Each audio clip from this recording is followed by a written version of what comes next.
लय वेळ ताटकळून झालंय. जय शिवराय. आजच्या या अगदी शॉर्ट नोटीसवर जी बैठक आयोजित केली त्या बैठकीला स्टेजवरच्या सगळ्या मंडळींपेक्षाही आधी आभार तुमचं मानेल, कारण सगळं सोडून केवळ एका आवडीपोटी, केवळ एका ध्यासापोटी, केवळ एका श्वासापोटी तुम्ही सगळे एकत्र आलात. ते सगळे बैलगाडा मालक, शौकीन, वाजंत्री मंडळी, अखिल भारतीय बैलगाडा संघटना असेल, व्यासपीठावर बसलेले मावळचे आमदार सुनील अण्णा शेळके, पुरंदरचे आमदार, काँग्रेसचे जिल्ह्याचे अध्यक्ष संजय काका जगताप, जुन्नरचे आमदार अतुल शेठ बेनके, सत्यशील दादा शेरकर, देवदत्तजी निकम, बंटी दादा वळसे पाटील, नवनाथजी होले, देवरामजी लांडे, मोहितजी ढमाले, संतोषजी गव्हाणे, ॲडव्होकेट आबाराजे भोसले, महाराष्ट्र केसरी दत्तात्रयजी गायकवाड, पंचायत समिती सभापती विशालजी तांबे, सगळेच मान्यवर. कारण उशीर बराच झालाय, सगळ्यांची नावं घेण्यापेक्षा तुम्हाला मुद्द्यावर येणं जास्त गरजेचं आहे. मुळात ही बैठक अचानक का लागली? मगाशी कोणीतरी भाषण करताना सांगितलं, बहुतेक मोरे साहेब तुम्ही सांगितलं, प्रत्येक पंचवार्षिकला बैठक लागते, पंचवार्षिकला आश्वासन दिलं जातं, पंचवार्षिक होते जाते, आश्वासन होत नाही. सुनील अण्णा तुम्ही सुद्धा याचा उल्लेख केला, पण प्रामाणिकपणे सांगतो, कुठलीही निवडणूक डोळ्यासमोर नाही आणि तरी सुद्धा बैठक लागलेली आहे, कुठलंही आश्वासन देण्यासाठी नाही. जी खरी परिस्थिती आहे ती तुमच्या समोर मांडणं गरजेचं. कारण कालपर्यंत अधिवेशनासाठी दिल्लीत होती. अधिवेशनासाठी दिल्लीत असताना अनेक ठिकाणावरून बातम्या येत होत्या, अनेक ठिकाणावरून चर्चा येत होत्या, प्रसार माध्यमांमधून बातम्या येत होत्या. नवनाथ शेठ असतील, आमचे रामभाऊ असतील, बाळासाहेबजी आरुडे असतील, ही सगळी मंडळी सातत्यानं संपर्कात होती. कारण बैलगाडा शर्यतीच्या बाबतीत जे काही करायचं ते सुनीलांना असं ठरलं होतं की आधी महाराजांच्या गनिमी काव्यानं पुढं जायचं. या गनिमी काव्यानं पुढे जात असताना नवनाथ शेठ आठवतं, आपण गेली 1.5 वर्ष हा गनिमी कावा करत करत करत करत एका टप्प्यावर आणला होता. आणि त्या टप्प्यावर आल्यानंतर तुम्हाला पहिल्यांदा सोशल मीडियावर बघायला मिळालं असेल, पशुसंवर्धन विभागाचे जॉईंट सेक्रेटरी आणि मंत्री यांच्या बरोबर आपण ती बैठक केली होती, बैल या प्राण्याचा संरक्षित प्राण्यांच्या यादीतला समावेश काढण्यासाठी. तेव्हा मी प्रत्येक बैलगाडा मालकाला विश्वासानं सांगत होतो, मला अनेकांनी फोनही केले होते. म्हणजे स्टेजवर पाठिंबा देणारी मंडळी स्टेजवरून खाली उतरल्यानंतर मला खासगीत विचारत होती, डॉक्टर यार तू प्रत्येक वेळी म्हणतो बैलगाडा सुरू होणार, तुला खरंच वाटतंय का होईल? पण मागच्या बैठकीनंतर मी ठामपणे प्रत्येकाला सांगत होतो, कुणाला विश्वास असो नाही तर नसो, मला ठाम विश्वास आहे, ज्या वाटेने चाललोय त्या वाटेने पुढे गेलो तर बैलगाडा सुरू होणार म्हणजे होणार, हा विश्वास माझ्या मनात. दुर्दैवानं त्यानंतर मंत्री पदाचा कार्यभार बदलला गेला. आधी पशुसंवर्धन मंत्री गिरिराज सिंगजी होते, त्यानंतर पशुसंवर्धन मंत्री पुरुषोत्तम रुपाला आले. आता नेमके आपण चाललोय कुठल्या पद्धतीने, आणि हे सगळं तुम्हाला आता खुलासेवार उलगडून सांगण्याची वेळ का आली आहे हे फक्त समजून घ्या. कारण परवा मला अनेक माध्यमांनी फोन केले, माध्यमांनी फोन केल्यानंतर विचारलं, बैलगाडा शर्यतीच्या बाबतीत नेमकं तुमचं काय म्हणणं आहे? आणि त्यानंतर एका वाहिनीवर माझा बाईट संपल्यानंतर सुनील अण्णा भारतीय जनता पक्षाच्या खासदार आणि ज्या प्राणीमित्र संघटनेच्या संदर्भात अत्यंत सक्रिय आहेत त्या खासदार मेनका गांधींचा बाईट झाला. आणि त्यानंतर कुठंतरी मनात पाल चुकचुकली, आम्ही आंदोलन इथं करतोय. जसं मगाशी संजय काका म्हणाले त्या पद्धतीनं, जसं तुम्ही सुनील अण्णा म्हणाले त्या पद्धतीनं आंदोलन आम्ही छोट्याशा एखाद्या रस्त्यावर करतोय, पण त्याची बातमी होती आणि त्याच्या बातमीमुळं ज्यांच्या विरोधात आपला लढा आहे त्यांना आपण जागा करत चाललोय. आणि त्यामुळे नेमका लढा कोणत्या माध्यमातून कोणत्या पद्धतीने जायचा आहे काय रूपरेषा आहे त्यासाठी आजच्या या बैठकीचं तुम्हाला सगळ्यांना निमंत्रण दिलं. मी माजी खासदार शिवाजीदादा आढळरावांशी स्वतः फोनवर बोललो. मी त्यांना सांगितलं, शिवाजीदादा तुमचा अनुभव मोठा आहे, तुमचा अनुभव प्रदीर्घ आहे, तुम्ही या बाबीत पाठपुरावा केलेला आहे, तुम्ही सुद्धा मार्गदर्शन करा. मी काल भोसरीचे आमदार महेशदादा लांडगेंशी बोललो, मी आज जुन्नरचे माजी आमदार शरददादा सोनवणेंशी बोललो. यासाठीच बोललो की हे व्यासपीठ राजकीय व्यासपीठ नाही, कोणतीही निवडणूक डोळ्यासमोर ठेवून ही बैठक आयोजित केलेली नाही. पण माझ्या बैलगाडा मालकांना कळलं पाहिजे लढा कुठल्या दिशेनं सुरू आहे. तर आत्ता जो लढा सुरू आहे हा 2 पद्धतीनं सुरू आहे. या 2 पद्धती आपण आधी समजून घ्या. पहिली पद्धत जी कोर्टात केस सुरू आहे हे आपल्याला माहिती आहे. आपल्याला आतापर्यंत सगळ्यांनी सांगितलंय की हे न्यायप्रविष्ट प्रकरण आहे.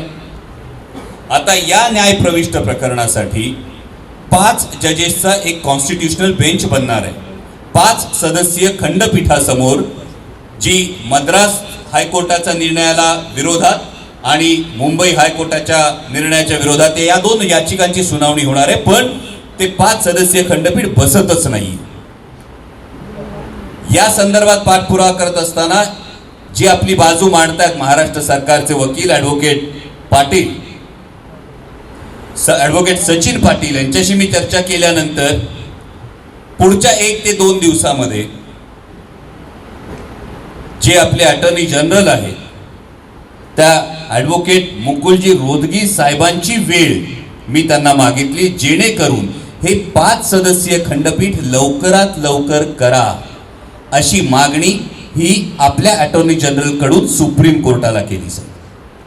बरं, आता हा केसेसचा मगाशी सांगताना कोणीतरी म्हणालं की सुरू होते बंद होते, सुरू होतं बंद होतं.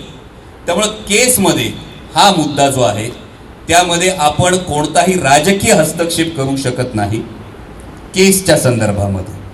पण राजकीय दृष्ट्या आपण दुसरी फार महत्वाची खेळी खेळतोय, ज्याला मी गनिमी कावा म्हणतोय, आणि तो म्हणजे बैल या प्राण्याचा जो समावेश करण्यात आलेला आहे संरक्षित प्राण्यांच्या यादीमध्ये, तो काढण्यासाठीची आपण सातत्यानं धडपड करतो. म्हणजे आधी गिरिराज सिंगांबरोबर जॉईंट सेक्रेटरी बरोबर मीटिंग झाली, त्या मीटिंग नंतर पुन्हा ज्यांच्याकडे पदभार आला त्या पुरुषोत्तम रुपालाजींना भेटलो, त्यांना आपली संस्कृती काय ती दाखवली. आतापर्यंत आपण जे भांडत होतो भावांनो ते सांगत होतो की ही आमची संस्कृती आहे. पण मगाशी जसं आबाराजांनी सांगितलं, आबाराजे आता संसदेमध्ये सुद्धा मंत्रिमंडळामध्ये सुद्धा आपण याचं सांगण्याची पद्धत ही 4 स्तंभांवर आधारित केली. एक म्हणजे ही आमची संस्कृती आहे, दुसरी म्हणजे आपण कॅटल पॉप्युलेशन सेन्सेसची आकडेवारी समोर ठेवली मंत्र्यांच्या आणि त्यांना दाखवलं की तुम्ही जे गोरक्षणाची जबाबदारी घेता आहात इथं बघा 46% कमतरता आलेली आहे बैलांच्या संख्येमध्ये. आता याला जबाबदार कोण याचं मला उत्तर द्या, ही मागणी आपण आता पशुसंवर्धन मंत्र्यांकडे केलेली आहे.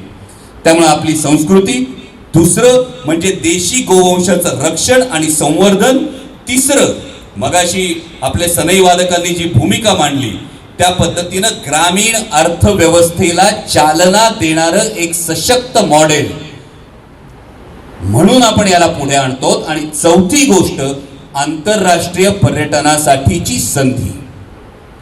जो आपण युक्तिवाद करतो, हा युक्तिवाद सुनीलांना हाच करतो की स्पेन मधली बुलफाईट जर आंतरराष्ट्रीय पर्यटकांसाठी संधी तयार होते तर माझी बैलगाडा शर्यत ही सुद्धा त्याच ताकदीची आहे आणि ती आंतरराष्ट्रीय पर्यटकांसाठी संधी सुरू होईल. आता या 4 गोष्टींसाठी आपण सरकारकडे भांडतो आहोत की या 4 गोष्टींसाठी तुम्ही आता बैल संरक्षित प्राण्यांच्या यादीतून काढा. त्यामुळे या 2 पातळ्यांवर आपला सातत्यानं हा जो लढा आहे तो सुरू आहे. यामध्ये अनेकांनी आंदोलनाची भूमिका मांडली. ही आंदोलनाची भूमिका मांडत असताना आमदार संजय काकांनी जी गोष्ट सांगितली, अतुल बेनकेने जी गोष्ट सांगितली, ती फार महत्वाची गोष्ट आपण लक्षात घेतली पाहिजे. आंदोलन करायचं, आपल्या हक्कासाठी करायचं, पण नेमकं कोणा विरोधात करायचं हे आपल्याला समजून घेतलं पाहिजे. आज तुम्ही शेतकरी आंदोलन बघता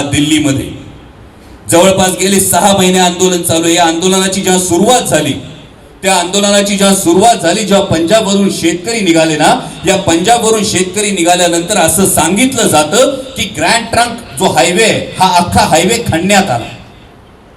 हा अख्खा हायवे खणण्यात आल्यानंतर बळीराजा इतका बहादर, त्यांनी जेसीबी आणून खड्डे बुजवले, त्यांनी ट्रॅक्टरला लोखंडाचे पट्टे बांधले का तर ट्रॅक्टर पंक्चर होऊ नये.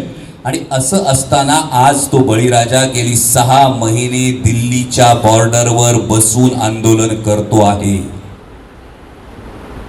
त्यामुळे आंदोलन करायचं असेल तर नेमका कुणाच्या कानात आवाज गेला पाहिजे हे आपल्याला समजलं पाहिजे. तुम्ही बघत असाल संयुक्त महाराष्ट्राचं ज्यावेळी आंदोलन झालं मुंबईमध्ये, मी फक्त ही उदाहरण एवढ्यासाठी देतो का आपल्याला वेळ कळली पाहिजे, आपल्याला अचूक जागा कळली पाहिजे. संयुक्त महाराष्ट्राचं ज्यावेळी आंदोलन झालं, जेव्हा मोरारजी देसाई मुंबईत आले होते तेव्हा त्यांच्या समोर निदर्शनं झाली, तर त्याचा चटका बसतो. जेव्हा पंडित जवाहरलाल नेहरू प्रतापगडावर आले होते तेव्हा यशवंतराव चव्हाण साहेबांच्या काळात पंडित जवाहरलाल नेहरूंना काळे झेंडे दाखवण्यात आले होते. त्यानंतर प्रतापगडावर छत्रपती शिवाजी महाराजांचा पुतळा बसला होता. त्यामुळे आंदोलन करायचं ते नेमकं कोणत्या वेळी करायचं, ही वेळ आपल्याला एकत्रित बसून ठरवणं जास्त महत्वाचं आहे. नाहीतर जसं तुम्ही म्हणालात एक पिढी गेली, दुसरी पिढी, रामभाऊ तुम्ही म्हणालात दुसरी पिढी थकली, तिसऱ्या पिढीच्या अंगावर उगाचच केसेस टाकायचे, यापेक्षा योग्य दिशेने योग्य वेळेवर जर आंदोलन झालं तर ती गोष्ट जास्त महत्वाची ठरेल. त्यामुळे सुनील अण्णा तुम्ही म्हणता त्या पद्धतीने ही एक नवीन दिशा सुनील अण्णांनी सांगितली, जी सरावासाठी परवानगी आहे. ही सरावासाठी परवानगी मगाशी आबाराजेंनी जसं सांगितलं त्या पद्धतीनं पुढल्या आठवड्यात माननीय जयंत पाटील साहेबांकडे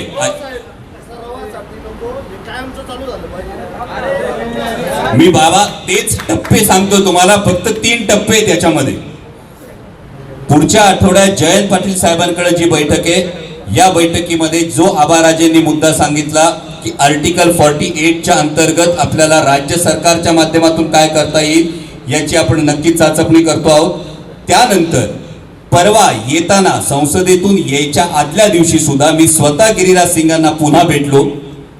पुरुषोत्तम रुपालांना मी जे भेटलो होतो ते पुरुषोत्तम रुपालाजींना भेटल्यानंतर त्यांनी मला असं सांगितलं की मागची तुमची बैठक ही आधीचे पशुसंवर्धन मंत्री गिरिराज सिंग आणि जॉईंट सेक्रेटरी यांच्या बरोबर झाली होती. OP चौधरी जॉईंट सेक्रेटरींचं नाव.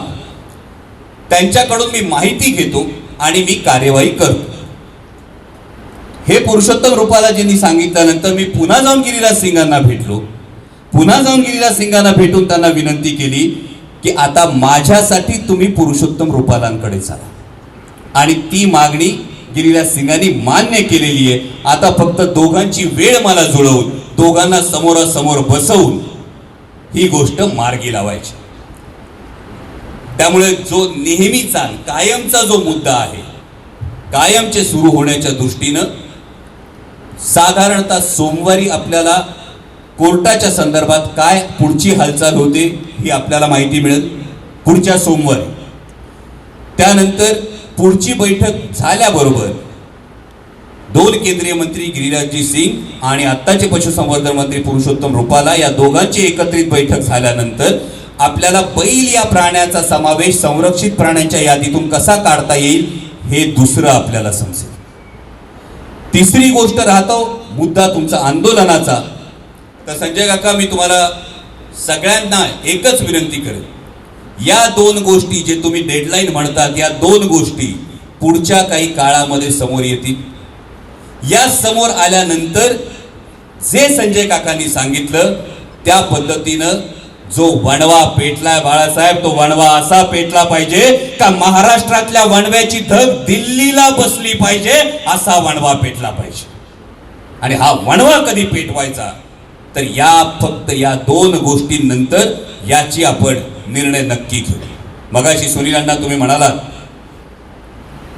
नेतृत्व तुम्ही घ्या, जबाबदारी तुम्ही घ्या. मी म्हणतो सामूहिकपणे पुढे जाऊ, यामध्ये कुठलंही श्रेय नको. प्रामाणिकपणे सांगतो, या मायबाप जनतेनं, बैलगाडा मालकांनी हा एक विश्वास जो टाकला, जो तुम्ही सांगितला, या विश्वासाच्या बळावर एक बैलगाडा मालकाचा नातू संसदेत पोहोचला. जी काही कामं होती गेल्या 2 वर्षात, बाकीची सगळी कामं होती. पुणे नाशिक रेल्वेचं असेल, हायवेचं असेल, पुणे नगर हायवेचं असेल, पण महत्वाचं काम राहिलंय आणि ते म्हणजे बैलगाडा शर्यत सुरू होण्याचं काम राहिलंय. याची मला पूर्ण जाणीव आहे आणि यासाठी फार महत्वाची गोष्ट सांगतो. मला कोणती राजकीय पार्श्वभूमी नाही संजय काका, ना मला कुठलाही मतदारसंघ आहे, ना मला कुठली राजकीय पार्श्वभूमी आहे, ना मला कधी कुठली निवडणूक लढायची आहे, अशी कोणतीही मला महत्वाकांक्षा नाही. आणि त्यामुळं जर बैलगाडा शर्यत सुरू होण्यासाठी जर एका राजकीय व्यक्तीची राजकीय आत्महत्या होत असेल तरी माझी त्याला तयारी आहे, हे तुम्हाला ठामपणे सांगतो. आणि यासाठी पुढच्या काही काळामध्ये देशाचे पंतप्रधान नरेंद्रजी मोदी यांच्याकडे आपण बैठक मागितलेली आहे. ही बैठक आपण त्यांच्याकडे मागितलेली आहे की काहीही करा पण माझा बैलगाडा सुरू करा आणि तो बैलगाडा पुन्हा कायमस्वरूपी सुरू होण्यासाठी वाटेल ती किंमत मोजायची माझी तयारी आहे. जरी ती राजकीय आत्महत्या ठरली तरी सुद्धा ही माझी तयारी आहे. ही कोणतीही निवडणूक नसताना तुमच्या सगळ्यांच्या साक्षीनं, या विघ्नहर्त्याच्या साक्षीनं तुम्हाला सगळ्यांना सांगतो. कारण काय गमवायचं काय, गमवायचं काही नाही, गमवायचं काही नाही. दिलेल्या शब्दाला फक्त जागलं पाहिजे. आणि हा दिलेल्या शब्दाला जागण्यासाठी गेली 2-2.5 वर्ष सातत्यानं प्रयत्न करतोय. हे प्रयत्न नेमके काय करतोय हे तुमच्यापर्यंत आज पोहोचवायचं होतं. आणि हे पोहोचवत असताना जसं तुम्ही डेडलाईन म्हणालात, त्या डेडलाईन नुसार पुढच्या सोमवारपर्यंत कोर्टाचं पुढे काय होईल ही दिशा आपल्या समोर येते. मागच्या 6 तारखेला मी माननीय पंतप्रधानांकडे वेळ मागितलेली आहे, बैठकीची वेळ मागितली, मीटिंगची वेळ मागितलेली आहे. काल मी पुन्हा त्यांना रिपीट ऍप्लिकेशन दिलेलं आहे. त्यानंतर माननीय पंतप्रधानांकडे ज्या वेळी ही भेट होईल त्यावेळी त्यांच्या समोर तुमची सगळ्यांची बाजू ही ठामपणे मांडण्याचं मी तुम्हाला आश्वासन देतो. या मधल्या काळात माजी पशुसंवर्धन मंत्री आणि आत्ताचे पशुसंवर्धन मंत्री या दोघांची एकदा भेट ही लवकरात लवकर होईल. पुढच्या आठवड्यामध्ये जयंत पाटील साहेबांच्या उपस्थितीमध्ये आर्टिकल 48च्या अंतर्गत राज्य सरकार काय करू शकतं हे सगळं आपण पाहू. हे सगळं पाहिल्यानंतर याची जी काही निष्पत्ती असेल ती तुमच्या समोर मांडली जाईल. आणि त्या निष्पत्तीनंतर निर्णय आम्ही नाही, निर्णय तुम्ही घ्यायचा आहे. तुम्ही सांगायचंय आंदोलनाला इथं उभं राहा, तुमच्या खांद्याला खांदा लावून त्या ठिकाणी आंदोलनाला उभा राहील हा तुम्हाला सगळ्यांना शब्द देतो. आणि ते आंदोलन होत असताना दिल्लीच्या कानापर्यंत आवाज पोहोचेल असं आंदोलन हे तुमच्यापर्यंत नक्की कशा पद्धतीनं त्याची रूपरेषा आखायची हे आढळराव पाटील दादा असतील, महेश दादा असतील, सुनील अण्णा असतील, संजय काका असतील, सगळ्यांमध्ये एकत्रित विचारानं आपण या दिशेनं वाटचाल करू एवढाच तुम्हाला सगळ्यांना शब्द देतो.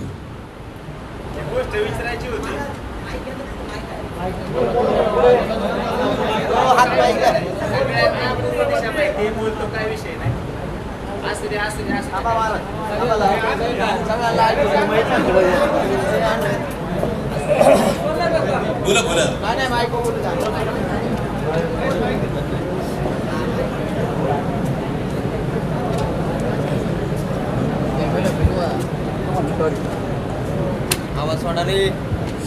हॅलो संदीप साहेब, यात कुठलं राजकीय षडयंत्र नाही किंवा काय नाही, हे सगळं आम्हाला सर्वजणांना सगळ्यांना कळाले.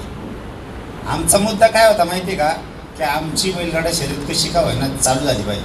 मग अशी मला लय बोलायचं होतं. सगळ्यात महत्त्वाचं सांगतो, माझ्या प्रत्येक गाडा मालकाला माझी तळमळ माहिती होती. मी मस्त तिथं म्हणलं जीव देईल, सगळं खरं आहे, मी देऊही शकतो. फक्त माझी अडचण अशी होती साहेब, मला सगळ्या तुमच्या मंडळींचं ऐकायचं होतं. आता माझा अण्णा म्हणला की मी तुमच्या पुढं राहील, ही माझी ताकद होती. तुम्ही म्हणले मी गुढी बसेल, ही तुमच्या तालुक्यातून माझी ताकद होती. मला फक्त आता एवढंच विचारायचंय, जर संरक्षित कायद्यात तुमच्यासारखा एक कोणते राजकीय माणूस टाकत असेल तर ते काढायला इतका उशीर का? पहिला विषय काय आहे की तुम्ही टाकताना एका दिवसाचा विचार करताय, काढताना इतका उशीर का? हा आमचा सगळ्यांचा एक सवाल आहे. या सवालाचं एक दोन मिनिटं हे काय टाळ्यांसाठी नाही झालं, 2 मिनिटं ऐकून घ्या. हे जे पहिलं तुम्ही टाकू शकता तसा तुम्ही काढलाही पाहिजे. याच्याही पुढचा विषय, तुम्ही एक आम्हाला सांगितलं की आंदोलन नेमक्या वेळी केलं पाहिजे. आता आमचा असा सवाल आहे की आम्ही आता काय करू की जेणेकरून हा मुद्दा कोर्टात उभा राहील, कोर्टाचे निकाल आमच्या बाजूने 100% यशस्वी लागेल. याच्यासाठी आम्ही काय करू तेवढंच मार्गदर्शन करा. इथून मागं काय झालं, याच्या पुढे काय होतं, हे सगळं आम्ही ऐकलेलं आहे. अगदी बरोबर आहे दादा. 2च गोष्टी सांगतो, दोन्ही प्रश्नांची उत्तरं सांगतो. इथून मागं काय झालं तुम्हाला माहिती आहे, 2011 साली बैल या प्राण्याचा समावेश संरक्षित प्राण्यांच्या यादीत करण्यात आला.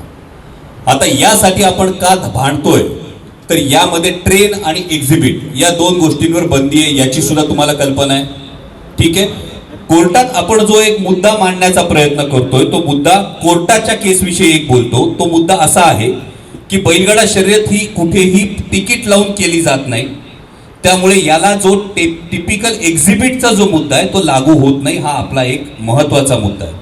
दुसरी एक महत्वाची बाजू अशी होती की मागच्या काळामध्ये जेव्हा मी वकिलांशी या संदर्भात चर्चा केली होती, त्यानंतर मला असं सांगण्यात आलं होतं की मराठा आरक्षणाच्या केसनंतर तातडीनं हा मुद्दा आपण प्रायोरिटीवर घेऊ. या संदर्भात आपण सुनील केदार साहेबांबरोबर सुद्धा या संदर्भात एक बैठक केली होती. आता पुन्हा मी तुम्हाला जे सांगितलंय की सोमवारी पुन्हा आपण या संदर्भात कोर्टात हे मॅटर किती लवकर येईल यासाठी आपण प्रयत्न करतोय. हा कोर्टाचा विषय. ठीक, जे सोमवारी आपल्याला कळेल की कोर्टात हे मॅटर किती लवकर आपल्या समोर येईल. दुसरा मुद्दा राहिला की बैल या प्राण्याचा समावेश वगळायचा कसा. यामध्ये मी खरं सांगतोय, मी आतापर्यंत 4 बैठका केल्यात मंत्र्यांबरोबर. बैलगाडा शर्यत काय आहे, कशी असते, इथून त्यांना सांगावं लागतंय. पहिल्या बैठकीला जेव्हा मी बैठक केली ओपी चौधरींबरोबर, तर पहिल्या बैठकीला ओपी चौधरींनी सरळ मंत्री महोदयांना अहवाल देऊन टाकला की हे न्यायप्रविष्ट प्रकरण आहे, याच्यामध्ये आपण हात घालू शकत नाही. त्यांच्याशी भांडून त्यांना सांगितलं केस वेगळी आहे, माझी मागणी वेगळी आहे.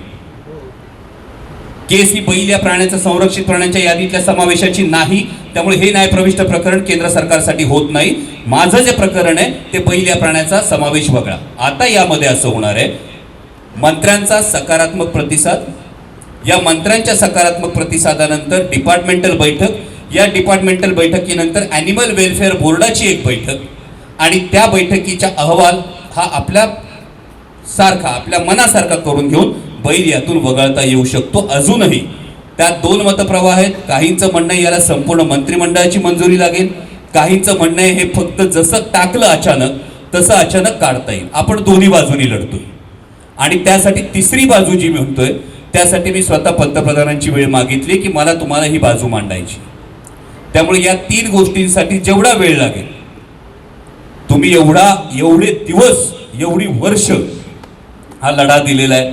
आता एकदा सोबत विश्वास ठेवा, आपण लढतो, आपण सातत्याने प्रयत्न करतो. या फक्त 2 गोष्टींसाठी या गोष्टी क्लिअर होण्याचा वेळ लागेल. तेवढ्या गोष्टी क्लिअर झाल्या की आपल्या समोरची पुढची रूपरेषा, आपली काय दिशा असेल ही आपल्या समोर अगदी स्पष्ट असेल.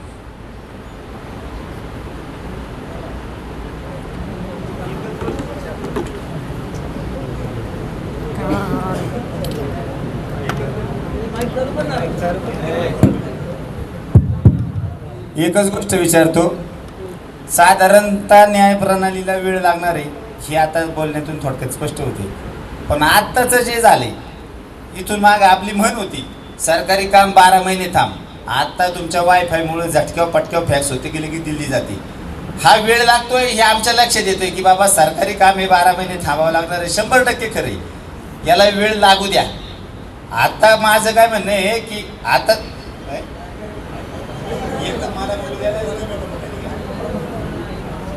याला वेळ लागणार आहे ना, लागू द्या, काय विषय नाही. पण आम्हाला असं 100% सांगा की ही बैलगाडा शर्यत हे केलं तरच 100% चालू होती. आम्हाला काय करायचं, बैलगाडा शर्यत चालू करायची. मग ते राजकारण्यांशी भांडण्याशी असू द्या, न्यायालयाशी भांडण्याशी असू द्या, किंवा कशाशी भांडण्याची असू द्या, आमची तयारी. आमचं म्हणणं फक्त एवढं की गाडा शर्यत चालू झाली पाहिजे. मग ते राजकारण्याशी, कोर्टाशी किंवा कशाची, आमचं काय म्हणणं, आता आपली केस गुंतली कोर्टात, आपल्याला तुमच्या आमच्यावर राजकीय दबाव टाकण्यात मोरे साहेब, तीच गोष्ट मी तुम्हाला सांगायचा प्रयत्न करतोय वारंवार. आतापर्यंत तुम्हाला सांगितलं गेलं की ही केस फक्त कोर्टात गुंतली. ही केस फक्त कोर्टात गुंतलेली नाही. ही केस ज्या क्षणी बैल या प्राण्याचा समावेश संरक्षित प्राण्यांच्या यादीतला निघल त्या दिवशी कोर्टातली केस ही डबल स्ट्रॉंग होईल. या दोन्ही गोष्टी एकमेकांशी मिळत्या जुळत्या आहेत हे आपण सांगण्याचा प्रयत्न करतोय. त्यामुळं मी तुम्हाला ज्या गोष्टी सांगितल्या तीच गोष्ट आहे. कोर्टातला जो काही 5 सदस्यीय खंडपीठ बसलं की या केसची सुनावणी सुरू होईल, हा कोर्टाचा विषय. आणि त्याच वेळी बैल या प्राण्याचा संरक्षित प्राण्यांच्या यादीतला समावेश वगळला की आपल्याला सगळ्या कोर्ट केस स्ट्रॉंग होतील. म्हणून आपण दुहेरी प्रयत्न करतोय. कुठलीच बाजू आपण सोडत नाही आहोत.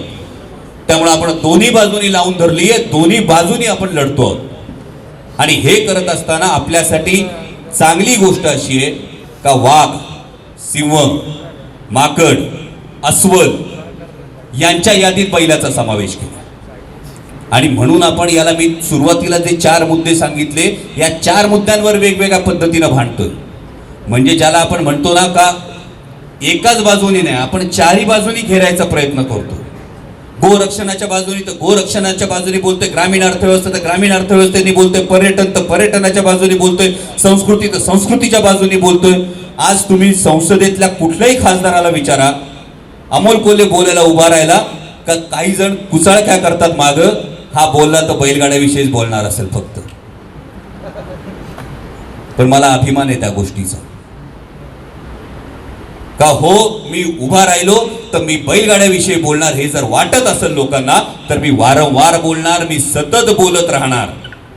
आणि त्यासाठी मी तुम्हाला सांगतो या सगळ्या गोष्टींनी प्रयत्न करून आता या गोष्टींनी प्रयत्न करत असताना जेव्हा या 2 गोष्टी थकतील त्याचीही पुढची गोष्ट सांगतो. जेव्हा या 2 गोष्टी थकतील, जेव्हा या 2 गोष्टींमध्ये आपल्याला लवकर यश मिळत नाही असं वाटल तेव्हा आपल्याला आंदोलनाचा मार्ग स्वीकारावा लागेल. पण ते आंदोलन जसं तामिळनाडूमध्ये जल्लीकट्टूच्या बाबतीत झालं त्या पद्धतीनं, त्या ताकदीनं, त्या विश्वासानं सगळ्या प्रसार माध्यमांनी विश्वासात घेऊन सगळ्या बैलगाडा मालक सोडून इतर सगळ्या लोकांनी एकत्र येऊन सगळ्या राजकीय पुढाऱ्यांनी एकत्र येऊन ती ताकद आपल्याला घुमवावी लागेल. पण मला अजूनही हा विश्वास आहे आंदोलनाची वेळ येणार नाही. मला अजूनही हा विश्वास आहे आंदोलनाची वेळ येणार नाही. मी वारंवार सांगतोय ही गाठ सोडण्याच्या लय जवळ येऊन पोहोचलोय. बैठका मी केल्या, मी काय काय सांगतोय मला माहिती आहे. तुम्ही त्या दिवशी व्हिडिओ बघितला असेल तर केंद्रीय पशुसंवर्धन मंत्र्यांना मी दाखवला ना गाडा काय असतोय गाडा. म्हणजे परवा जेव्हा मनेका गांधी बोलत होत्या की गाडा मालक हे करतात आणि गाडा मालक ते करतात, मी सांगतोय ना तिथं उभं राहून हे नसतंय, तुम्हाला वाटतंय तसं नसतंय, हा गाडा आहे.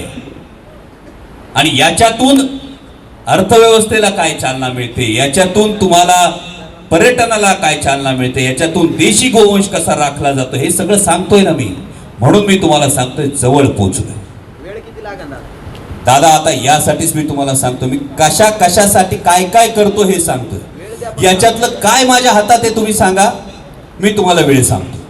ऐका, सांगा. मला मोदीजींनी बैठक दिली, त्यांनी उद्या बैठक दिली, मी तुम्हाला सांगेन माझी उद्या बैठक झाली, मोदीजी बैठकीत काय म्हणाले तर अहो, हेच चालू. पवार साहेब केलं सगळं. त्या संदर्भातही ही मागणी झालेली आहे. मी ज्या दिवशी रुपाला साहेबांना भेटलो त्याच दिवशी आदरणीय पवार साहेबांना यांची विनंती केलेली आहे आणि ही विनंती करून पवार साहेबांना सांगितलेलं आहे की रुपालाजी राज्यसभेचे सदस्य आहेत, त्यामुळे त्यांच्याबरोबर एक बैठक करायची. बरोबर आहे जनतेची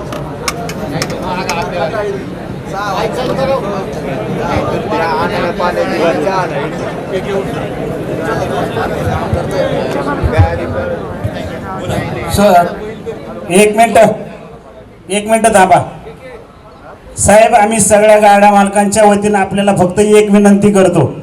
तुम्ही जी सगळी प्रतिक्रिया सांगता ही आम्हाला सगळ्यांना ज्ञात आहे की बैल हा आपला या प्राण्यातनं संरक्षित प्राण्यातनं निघला पाहिजे तर आपली कोर्टाची बाजू 100% खरी होईल. पण आम्ही तुमच्याकडनं आता राज्यकर्त्याकडनं एकच शब्द आम्हाला तुम्हाला पाहिजे सरकार राष्ट्रवादी काँग्रेसचं, शिवसेनेचं, राष्ट्रवादी काँग्रेसचं सरकार आहे. आम्ही बैलगाडा शर्यतींना आम्ही कुठे फेरे टाकायला गेलो तरी पोलिस आमच्या मागं लागतात, आमच्यावर नाहीते गुन्हे दाखल करतात. फक्त सरकार आपलं असल्यामुळं आम्ही एक आपल्याला सगळ्या बैलगाडी मालकांच्या वतीनं एक विनंती करतो की बाबा आम्हाला जिल्ह्यातनं फक्त एक 4 ठिकाणं कुठं तरी द्या. आमच्या बैलांना फक्त फेरे कुठं पळतील, आमची रेसल कुठं जरा राहील, यासाठी फक्त आम्ही आता तुम्हाला फक्त एवढीच विनंती करतो. कारण ही प्रतिक्रिया कोर्टाची प्रतिक्रिया आहे, सगळ्यांनी समजून घ्या. थोडा वेळ हा 100% लागणार आहे. आपण पण सगळ्या राज्यकर्त्यांना आपण सगळ्यांनी पाठिंबा दिला पाहिजे. आम्ही देत पण आलेलो आहे. इथून पुढच्या काळात आपण सगळ्यांनी राज्यकर्त्यांच्या मागं उभं राहू. ज्या दिवशी खासदार साहेब सांगतील ना आपल्याला आंदोलन करायचे, त्या दिवशी ही सगळी मंडळी आपल्या पुढे आंदोलनाला असतील आणि आपण त्यांच्या मागं असू. आपण या सगळ्यांच्या माध्यमातून आमची फक्त एवढी विनंती आहे, बाबा रे, गृहमंत्री आपलाय, उपमुख्यमंत्री आपले, मुख्यमंत्री आपले, पेटा संघटना कुठली आहे? बाहेर देशातली. मग त्या संघटनेसाठी आमचा बळी का देतात शेतकऱ्यांचा? एवढी आम्ही तुम्हाला विनंती करतो. आणि आमचं फक्त फेऱ्यासाठी किंवा आमच्या रेसलसाठी पोलिसांनी आम्हाला कुठलाही त्रास झाला नाही पाहिजे, एवढं तर तुमच्या हातात आहे. तेवढंच आम्हाला सहकार्य करा. आम्ही बाकी तुमच्याकडनं काहीच अपेक्षा करत कारण नाही. पुढच्या आठवड्यात जयंत पाटील साहेबांकडे जी बैठक आहे त्याच्यात हा मुद्दा आम्ही प्राधान्याने घेतो. त्याचवेळी माझी दुसरी एक विनंती असेल, जेव्हा ही परवानगी मिळेल, ऑफिशियल मिळेल, अनऑफिशियल मिळेल, त्याचे व्हिडिओ प्लीज काढू नका. त्यांनी काय अडचणी झाल्या त्या तुम्हाला मला माहिती आहे. म्हणजे कोरोनाचा काळ यायच्या आधी शिरूर लोकसभा मतदारसंघ सोडून बाकीच्यांचं काय म्हणणं होतं आणि नक्की त्यावेळी जो व्हिडिओ काढला जातो त्यांनी काय अडचणी होतात. यामध्ये एक गोष्ट अशी होती, म्हणजे आता परवा मी कुणाचं तरी एक हँडबिल वाचलं, कोर्टाच्या केसला आपल्याला वीक करू शकतील आणि कोर्टासमोर याचे पुरावे जाऊ शकतील, अशा गोष्टी पुढच्या काही काळामध्ये आपण टाळल्या पाहिजे. मला वाटतं आबाराजे तुम्ही सहमत असताल या गोष्टीशी. त्यामुळं पुढच्या आठवड्यात जयंत पाटील साहेबांसमोर मी स्वतः ही बाजू तुमची हिरिरीनं मांडतो, सरावासाठीच्या वेळेची बाजू मांडतो, एवढा मी तुम्हाला शब्द देतो. आणि पुढचे जशा जशा घडामोडी घडतील तशा तशा तुमच्यापर्यंत पोहोचवण्याची मी जबाबदारी. दादा एक मिनिट, मी मगाशी उल्लेख केला होता की आम्हाला शर्यतीला परवानगी ज्या वेळेला कोर्टातून मिळेल त्यावेळेला मिळेल. आता आम्हाला सराव करायचा आहे. सरावासाठी सांगितलं अण्णा. मी आता दादानी पण आपल्याला सरावाला सहमती दिली. तुमच्या लक्षात आलं नसेल तर मी तुम्हाला समजून सांगतो की दादानी आपल्याला सरावाला संमती दिली, पण तो सराव करताना स्पर्धा, बक्षीस असं काही न करता, कुठले हँडबिल न करता आपण सराव आठवड्यातून एकदा करावा.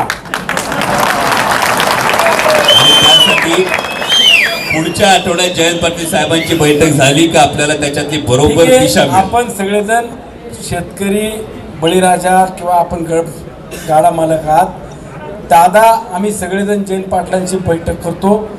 महत्वाचा एकच विषय दादा, हे यांच्या ताकदीवरती सराव करतात, पण पोलीस विभाग, गृह विभाग ज्या वेळेला त्रास देतं त्यावेळेला त्यांच्या अपेक्षा आपल्याकडून आहेत. त्या अपेक्षा आपल्याकडे ठेवल्यावरती त्याची जबाबदारी माझी, तुमची आणि या सर्व राजकीय मंडळींची आहे, एवढं सांगतो. आणि शेवटी आता आमची जबाबदारी म्हणल्यावर तुम्ही उद्या पोलीस स्टेशन पासून डबडी वाजू नका, असलं काय करू नका, बरोबर ना अण्णा? फक्त शेवटी एवढं सांगतो का फक्त तुम्ही म्हटलात तेवढीच जबाबदारी नाही, बैलगाडा शर्यत पुन्हा सुरू करण्याची जबाबदारी सुद्धा आपली आहे आणि ती सुरू केल्याशिवाय राहणार नाही. फार महत्वाचं विधान केलंय. ज्यांना समजलं असेल त्यांना समजलं असेल. शेवटी परत एकदा सांगतो, एका होऊ घातलेल्या राजकीय करिअरची आत्महत्या झाली तरी चालेल, पण बैलगाडा शर्यत सुरू झाल्याशिवाय गप्प राहणार नाही, एवढा तुम्हाला सगळ्यांना शब्द देतो. जय शिवराय.